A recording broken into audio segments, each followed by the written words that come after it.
for life. Hey everyone, my name is Jacob. Hey, question for you. Who likes puzzles? Ooh, I know I do. I like all kinds of puzzles. Jigsaw puzzles and Sudoku puzzles, crossword puzzles. Oh, those little pieces of metal that get all stuck together and you have to spend hours twisting them apart.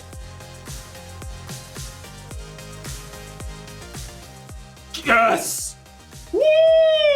I love puzzles. Every single puzzle has a solution, no matter how challenging. Puzzles remind me of hope. Hope is believing that something good can come out of something bad. You see, sometimes life can feel like a puzzle, kind of like you're trapped in a maze. But when you have hope, you know that there's always gonna be a way out. Got it, Jacob. Woo! Or what if you've got so many problems that you feel like you're underwater? Well, hope reminds you to just keep swimming. And then there are those problems that just seem impossible to figure out, like this bottle puzzle right here. The object of this puzzle is to get the ball into the neck of the bottle. Problem is, there always seems to be something in the way.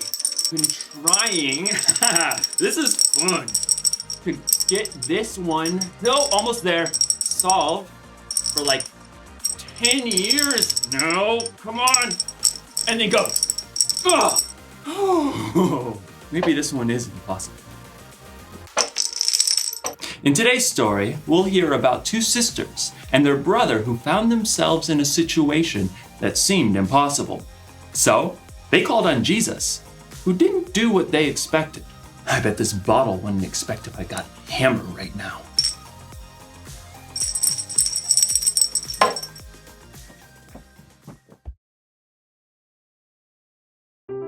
The Bible. It's 66 books of history, stories, letters, and poetry that fit together to form God's one big story. The epic adventure of how He created us and loves us so much that He made a way to rescue us. As we travel through the Bible, from Genesis to Revelation, we discover people who met God and found their lives changed forever.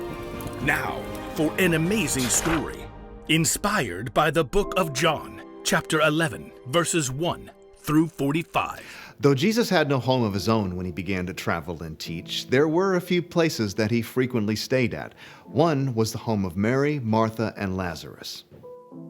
Come in. We want to hear everything. Stay as long as you like. Mary, Martha, and Lazarus lived in the town of Bethany, just outside of Jerusalem. But the last time that Jesus had been in Jerusalem, it didn't end so well with the religious leaders. My sheep listen to my voice. My Father who has given them to me is greater than anyone. I and the Father are one. He just claimed to be God. What an evil thing to say. The leaders actually picked up stones, threatening to kill Jesus. Jesus knew this was not the time to confront them, so he and his friends left and crossed over the Jordan River. While they were gone, Lazarus became very sick. I just need to lie down. Oh, he's burning up. We need cool water. I'll sit with him tonight. But Lazarus didn't get better. He became more and more feverish and restless. So hot. Mary and Martha became so worried about their brother that they sent a messenger after Jesus. After a long journey, the messenger finally reached Jesus and his friends. Martha and Mary say, "Lord, the one you love is sick." Jesus turned to his friends. This sickness will not end in death. No, it is for God's glory. God's Son will receive glory because of it. Perhaps Jesus' friends thought he would just heal Lazarus from a distance, but 2 days later, Jesus told his friends, Lazarus is dead. Wait, what? For your benefit, I am glad I was not there. Now you will believe. But let us go to him. Even though the religious leaders had tried to kill Jesus in Jerusalem, he chose to return for the sake of his friend.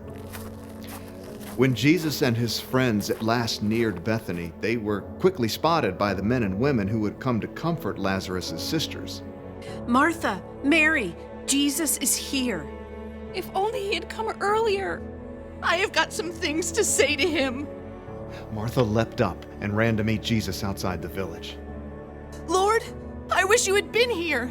Then my brother would not have died. But I know that even now, God will give you anything you ask for. Your brother will rise again. I know, when people are raised from the dead on the last day. Martha, I am the resurrection and the life. Anyone who believes in me will live, even if they die. And whoever lives by believing in me will never die. Do you believe this? Yes. I believe you are the Messiah, the Son of God who is supposed to come. Jesus nodded and looked past her. Where is Mary? Martha raced back to get her sister. The teacher is here. He's asking for you. Mary couldn't stop her tears, but she got up and hurried to meet Jesus, followed by her family and friends. When she reached him, she fell at his feet.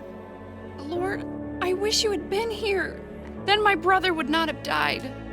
Jesus saw her tears and the deep grief of the others around her, and his own spirit became very sad.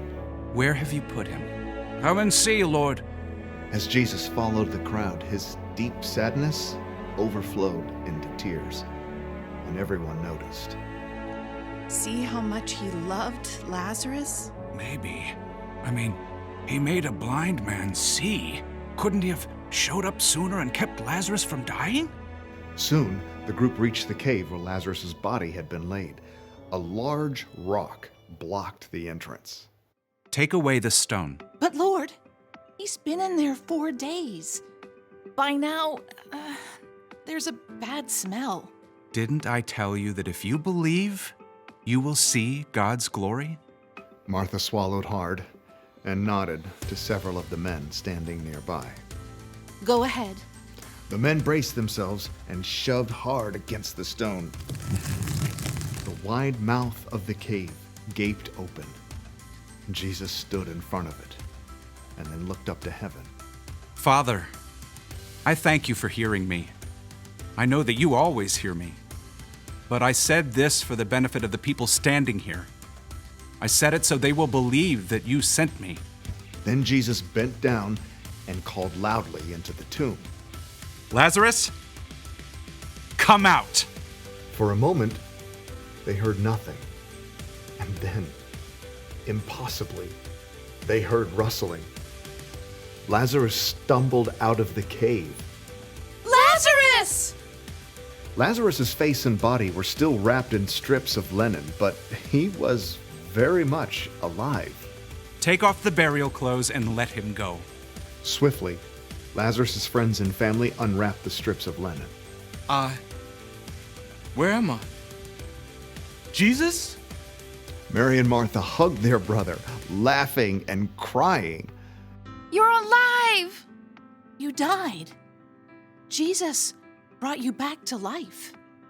Many of the people who had come to comfort Mary and Martha saw the incredible thing that Jesus has done, and so they believed in him.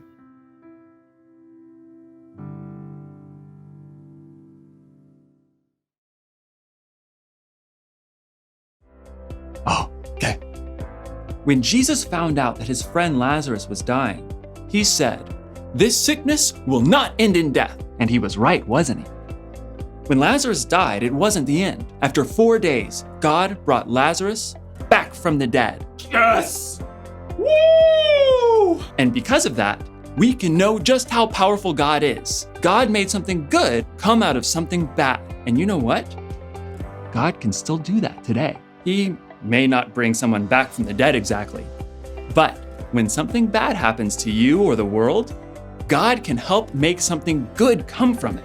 When you're having a hard time with a subject in school, it may feel like a maze.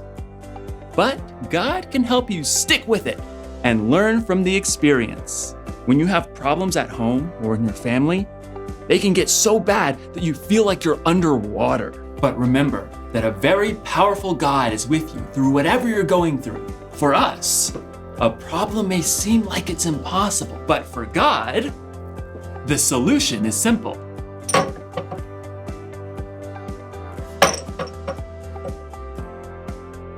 Got it. Here's the one thing to remember today. Whatever happens, remember how powerful God is.